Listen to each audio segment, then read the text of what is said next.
LAC पर चीन से तनाव के मसले पर रक्षा मंत्री राजनाथ सिंह आज लोकसभा में बयान देंगे। खबर है कि भारत चीन के विदेश मंत्रियों के बीच 5 सूत्री सहमति बनने के बाद भी एलएसी पर हालात जस के तस हैं। खबर है कि चीन की भारतीय अर्थव्यवस्था पर भी नजर, उसने नए स्टार्टअप और पेमेंट ऐप की जासूसी करवाई।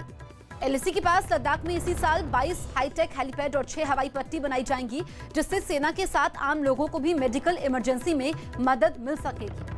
पाकिस्तान के सिंध में कट्टरपंथियों ने एक हिंदू डॉक्टर की क्लिनिक में ही हत्या कर दी। सरकार ने प्याज के निर्यात पर पूरी तरह रोक लगाई दी। ये फैसला बढ़ती कीमतों को देखते हुए लिया गया। संसद के मॉनसून सत्र से पहले करवाए गए कोरोना टेस्ट में 25 सांसदों की रिपोर्ट पॉजिटिव आई है, जिसके बाद उन्होंने पहले दिन सदन की कार्रवाई में हिस्सा नहीं लिया। दिल्ली हिंसा मामले में गिरफ्तार उमर खालिद को कड़कड़डूमा कोर्ट ने 10 दिन की रिमांड पर भेज दिया। जम्मू कश्मीर के बारामूला में सड़क किनारे एक आईडी मिला, जिसे सेना के जवानों ने नाकाम किया। जम्मू कश्मीर के कुलगाम में आतंकवादियों ने कुछ सीआरपीएफ जवानों पर हमला कर दिया। एनसीबी की एक टीम ने सुशांत सिंह राजपूत के फार्म हाउस पर छापेमारी की और वहां जाने वाले लोगों की जानकारी जुटाने के लिए सीसीटीवी फुटेज जब्त कर लिए। काला हिरन शिकार मामले में जोधपुर की जिला अदालत ने सलमान खान को 28 सितंबर को पेश होने का आदेश दिया। आज 2 बजे लोकसभा बिजनेस एडवाइजरी कमेटी की बैठक होगी, जिसमें तय होगा कि किस बिल पर सदन में चर्चा होगी। दिल्ली के deputy CM Manish Sisodia corona positive पाए गए। बुखार होने के बाद उनका कोरोना टेस्ट किया गया था। कोरोना संकट के बीच यूजीसी नेट परीक्षाएं 24 सितंबर तक टाल दी गई। पीएम मोदी आज वीडियो कॉन्फ्रेंसिंग के जरिए बिहार में 7 परियोजनाओं का शिलान्यास और उद्घाटन करेंगे। दिल्ली के पर्यावरण मंत्री गोपाल राय ने आज एक बैठक बुलाई, जिसमें सर्दियों में होने वाले प्रदूषण पर चर्चा की जाएगी। पीएम मोदी के जन्मदिन से पहले बीजेपी अध्यक्ष जेपी नड्डा ने सेवा सप्ताह कार्यक्रम की शुरुआत की, जो कि 20 सितंबर तक चलाया जाएगा। जेडीयू सांसद हरिवंश नारायण सिंह को फिर राज्यसभा का उप सभापति चुन लिया गया। पश्चिम बंगाल सरकार 8000 ब्राह्मण पुजारियों को मुफ्त मकान और हर महीने 1000 रुपए देगी। केंद्रीय चुनाव आयोग की एक टीम पटना पहुंची, जो अगले 2 दिनों तक राज्य में चुनाव करवाने के बारे में अधिकारियों से बातचीत करेगी। आज संसद भवन में केंद्रीय कैबिनेट की बैठक होगी, जिसमें कई बड़े फैसले लिए जा सकते हैं। राजस्थान के पूर्व राज्यपाल और बीजेपी नेता कल्याण सिंह की कोरोना रिपोर्ट पॉजिटिव आई, जिसके बाद उन्हें लखनऊ के पीजीआई अस्पताल में भर्ती करवाया गया। कंगना रनौत मुंबई में हिमाचल प्रदेश के कुल्लू लौट आई, जिस पर मुख्यमंत्री जयराम ठाकुर ने उनका स्वागत किया। रक्षा करार के तहत एक भारतीय जंगी जहाज ने उत्तरी अरब सागर में अमेरिकी नौसेना के टैंकर यूएसएन यूकोन से ईंधन भरा। चीन से तनाव के मामले पर शिया धर्मगुरु कल्बे जवाद ने पीएम मोदी को चिट्ठी लिखी और कहा कि शिया मुसलमान देश की हिफाजत में जान देने से पीछे नहीं हटेंगे। दिल्ली हिंसा मामले में स्पेशल सेल ने शॉर्ट फिल्म निर्माता राहुल रॉय और सबा दीवान से पूछताछ की। श्रीनगर में फरवरी 2019 के हेलीकॉप्टर हादसे में अफसरों के खिलाफ कार्रवाई पर मिलिट्री कोर्ट ने रोक लगाई। इस हादसे में 6 जवानों की शहादत हुई थी। यूपी के अंबेडकर नगर से बीएसपी सांसद रितेश पांडे ने इंग्लैंड की कैथरीन से शादी करने का ऐलान किया, जिसकी जानकारी उन्होंने अपने सोशल मीडिया अकाउंट पर दी। केंद्र सरकार ने सुप्रीम कोर्ट को जानकारी दी कि अभी दिल्ली में रेल पटरियों के किनारे कोई झुग्गी नहीं हटाई जाएगी, क्योंकि उन्हें दूसरी जगह बसाने पर बातचीत जारी है। दिल्ली में एक दिन में 3000 से ज्यादा नए कोरोना मरीज सामने आए, जबकि 26 लोगों की मौत हो गई। गहलोत सरकार स्टैंप ड्यूटी सरचार्ज का 50% पैसा गायों के संरक्षण पर खर्च करेगी। दिल्ली विधानसभा सत्र से पहले सभी विधायकों का कोरोना टेस्ट किया गया, जिसमें 3 की रिपोर्ट पॉजिटिव आ गई। दिल्ली के पास हरियाणा के फरीदाबाद में प्रशासन की टीम ने कई मकानों को अवैध बताते हुए तोड़ दिया। अवमानना मामले के दोषी वकील प्रशांत भूषण ने सजा के तौर पर 1 रुपए का जुर्माना सुप्रीम कोर्ट में जमा करवा दिया। आंध्र के 3 राजधानी के मामले पर टीडीपी सांसदों ने गृह सचिव अजय भल्ला से मुलाकात की। दिल्ली पुलिस के स्पेशल सेल ने गैंगस्टर नासिर और उसके 3 साथियों को गिरफ्तार कर लिया।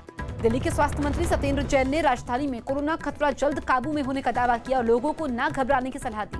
महाराष्ट्र में 24 घंटे में 17,000 से नए कोरोना मरीज मिले, जबकि 257 की मौत हुई। दिल्ली में रिठाला से आम आदमी पार्टी के विधायक महेंद्र गोयल ने स्पीकर को अपने इस्तीफे की पेशकश की और पुलिस पर उनके खिलाफ मास्क नहीं लगाने का गलत केस दर्ज करने का आरोप लगाया। नोएडा पुलिस ने देर रात सड़क पर लूट करने वाले गैंग के 2 बदमाशों को गिरफ्तार किया।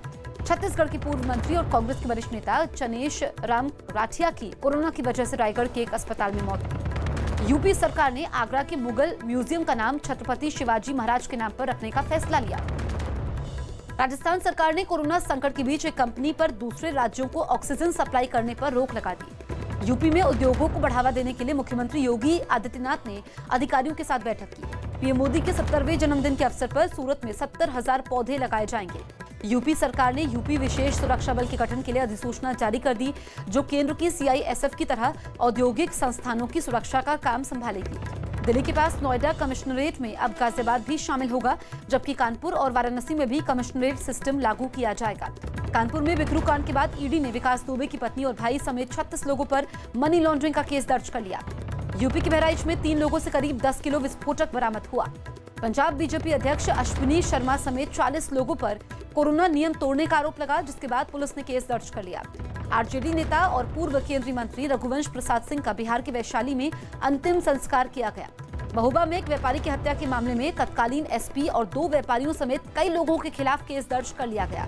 छत्तीसगढ़ के बिलासपुर में बदमाश एटीएम उखाड़ कर ले गए, जिसके बॉक्स को पुलिस ने तालाब से बरामद कर लिया। कोरोना संकट के बीच उत्तराखंड के मुख्यमंत्री त्रिवेंद्र सिंह रावत ने अधिकारियों के साथ बैठक की और कुंभ मेले की तैयारियों की समीक्षा की। यूपी के गाजीपुर में सड़क किनारे लगे बिजली के ट्रांसफार्मर में भीषण आग लगी। क्रिकेटर मोहम्मद शमी की पत्नी हसीन जहां ने कलकत्ता हाईकोर्ट में एक अर्जी दाखिल की और सोशल मीडिया पर मिल रही धमकियों का हवाला देकर सुरक्षा की मांग की। अहमदाबाद में बस डिपो बनाने के लिए हो रही खुदाई में एक सुरंग मिली, जिसकी पुरातत्व विभाग के अधिकारी जांच करेंगे। कन्नड़ फिल्म उद्योग से जुड़े ड्रग मामले में गिरफ्तार अभिनेत्री रागिनी समेत 5 लोगों को अदालत ने 14 दिन की न्यायिक हिरासत में भेज दिया। हैदराबाद में कोरोना संकट के बीच निजी स्कूलों के बनाए गए नियमों के खिलाफ कई लोगों ने प्रदर्शन किया। भोपाल में एक कुत्ते को तालाब में फेंकने का वीडियो वायरल होने के बाद पुलिस ने आरोपी को गिरफ्तार किया। मध्य प्रदेश सरकार अक्टूबर से सरकारी कॉलेजों में दूरदर्शन और रेडियो के जरिए पढ़ाई शुरू करवा सकती है। मेरठ पुलिस ने एक अवैध हथियारों की फैक्ट्री पर छापेमारी की और 2 लोगों को पकड़ लिया। राष्ट्रपति चुनाव के बीच डोनाल्ड ट्रंप जंगलों की आग का जायजा लेने के लिए कैलिफोर्निया पहुंच गए। बेलारूस के राष्ट्रपति लुकाशेंको ने समर्थन पाने के लिए रूस के राष्ट्रपति पुतिन से मुलाकात की। लुकाशेंको के खिलाफ बेलारूस में विरोध प्रदर्शन चल रहे हैं। इजराइल में कोरोना के बढ़ते मरीजों की वजह से पीएम बेंयामिन नेतन्याहू ने पूरे देश में दूसरी बार लॉकडाउन लगाने का फैसला लिया। पाकिस्तान में कोरोना के खतरे की वजह से पिछले 5 महीने से बंद स्कूल आज से फिर खुल जाएंगे। नेपाल के सिंधु पाल्चोक में जमीन खिसकने से 12 लोगों की मौत हुई। कई लोगों की अब भी तलाश जारी है। योशिहिदे सुगा को जापान की सत्तारूढ़ लिबरल डेमोक्रेटिक पार्टी का अध्यक्ष चुना गया, जो जल्द ही जापान के अगले पीएम पद की शपथ लेंगे। चीन की एक वैज्ञानिक ने दावा किया कि कोरोना वायरस चीन की वुहान लैब में तैयार किया गया था। फ्रांस की राजधानी पेरिस में महंगाई, गरीबी और कोरोना के मुद्दे पर प्रदर्शन किया गया। अमेरिका और चीन में बढ़ते तनाव के बीच चीन में अमेरिका के राजदूत टेरी ब्रेस्टेड इस्तीफा दे देंगे और नवंबर में होने वाले अमेरिकी राष्ट्रपति चुनाव से पहले अपने देश चले जाएंगे। आनंद महिंद्रा ने बिहार की गया में 3 किलोमीटर लंबी नहर बनाने वाले बुजुर्ग की तारीफ की और उनके काम की तुलना ताजमहल और मिस्र के पिरामिड से की।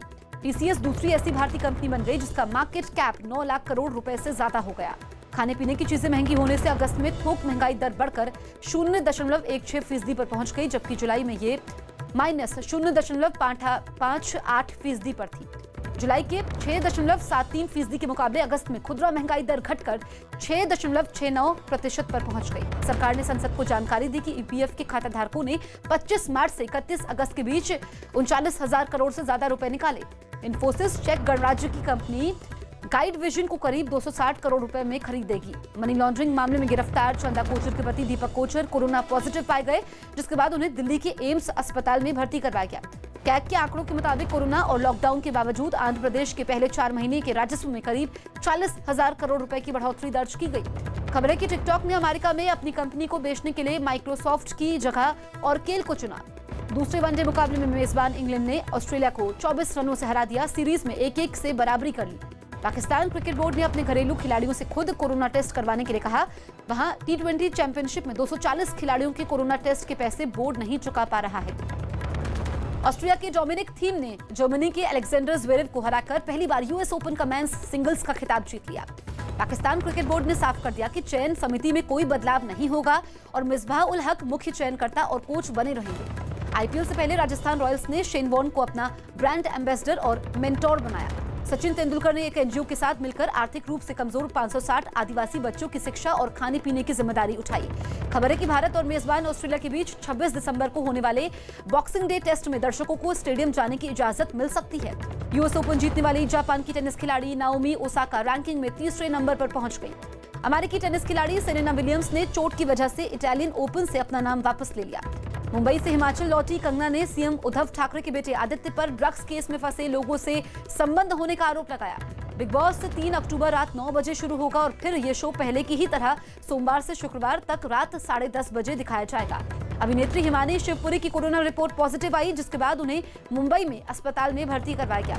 नवाजुद्दीन सिद्दीकी की पत्नी आलिया ने यूपी के बुढ़ाना के पुलिस स्टेशन में बयान दर्ज करवाया, जिसमें उन्होंने नवाजुद्दीन और उनके परिवार पर परेशान करने का आरोप लगाया। बीजेपी सांसद रवि किशन ने दावा किया कि चीन और पाकिस्तान भारत की युवा पीढ़ी को बर्बाद करने के लिए नशीले पदार्थों की तस्करी करवा रहे हैं। इमरान हाशमी ने अपनी आने वाली फिल्म का पहला लुक सोशल मीडिया पर शेयर किया।